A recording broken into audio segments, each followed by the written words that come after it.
Hi, this is Michael from binarycafe.com with another Brainy Face Project video. This is episode number 8 in the HX300 Expert series. In this video, I'll show you how to use the aperture mode to achieve a shallow depth of field. Essentially what that means is if you have an aperture value which is low, and that gives you a larger hole, a larger opening with your lens, what that does is it focuses more on one particular area. So if you're focused on a person, and you've got many other objects in the background, then what's going to happen is those objects will be blurred out.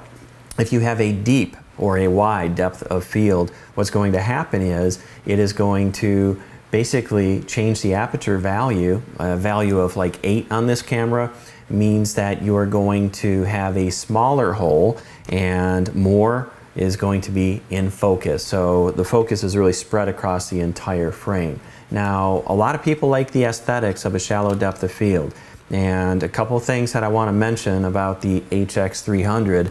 This camera has a fixed lens, which is a variable aperture lens, and basically what that means is if you zoom in when you're in aperture mode, what's going to happen is that minimum aperture value is going to increase.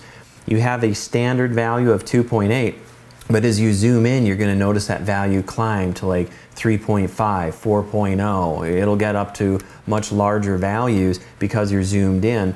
So what I recommend is zoom out all the way and then keep the aperture value at 2.8. That's going to give you the most shallow depth of field on this camera. And when you've got that value, then you can go ahead and take your picture and you'll have your subject in focus. Of course, make sure that you hold the shutter button down halfway, focus on the subject, and then the background will be blurred. The other end of the spectrum is if you have a high value, and you'd want to do that if you had a lot of people in frame, because you don't want one person in focus necessarily and then the person behind them to be out of focus. And that's also good for landscape photography, so you can increase your aperture value. What you want to do is use the jog dial on the back of the camera, and it's that little dial right here. It also serves as a button. A lot of people don't realize that. When you click that as a button, what it allows you to do is take the little values at the bottom of the screen and you can change them. So if you've got your F value, that's your aperture value, just click on it and then you can wheel left or right and you can increase or decrease that value. So let's go ahead here and jump in to this little demonstration. I grabbed a Rubik's Cube from my studio and I brought that out to the patio just so I could demonstrate. So I've got something in focus here. And what you want to do is take that dial at the top and move it to A. That's your aperture priority mode. And once you do that, then you'll notice at the bottom of the screen you've got different values. The F value is your aperture value, and if you click that jog dial like a button and then you wheel to the right, that'll increase the aperture value, gives you a smaller hole in the lens. And then if you wheel it over to the left, it's going to decrease that F value down to 2.8. That's what you want if you want to get a shallow depth of field. So just hold the shutter button down halfway, make sure that it's focused on your subject, and in this case, with an aperture value of 2.8, the background is blurred out. Mission accomplished. Got that cool aesthetic look there with the background blurred out. Let's go to the other side though. Let's go up to an aperture value of 8.0.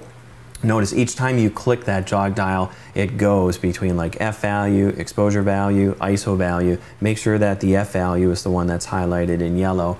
And in this case, with an aperture value of 8, you can see that not only is the Rubik's Cube in focus, but I've also got the other items at the back of the frame are also in focus as well. So really your depth of field is all about your sharpness. What's in focus? Is one thing in focus or is everything in focus? And that's the difference between a shallow depth of field or a deep or wide depth of field. And just to demonstrate here, the minimum aperture value does get affected when you zoom in. That value, if I zoom in, is going to change.